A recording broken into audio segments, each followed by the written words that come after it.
দূরে একটা সেচ পাম্প দেখতে পাচ্ছেন? হ্যাঁ, এই সেচ পাম্পটা এখন আমি মোবাইল ফোনের মাধ্যমে চালু করব। পাম্পে থাকা ডিভাইসের নাম্বারে এখন আমি কল করছি।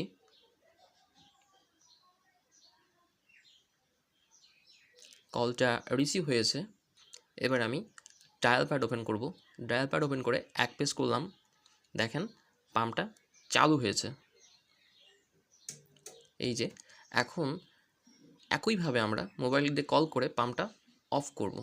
আমি আবারও পাম্পে থাকা ডিভাইসের নাম্বারে ফোন করছি। রিসিভ হয়েছে। ডায়াল প্যাড ওপেন করে এবার 2 প্রেস করব।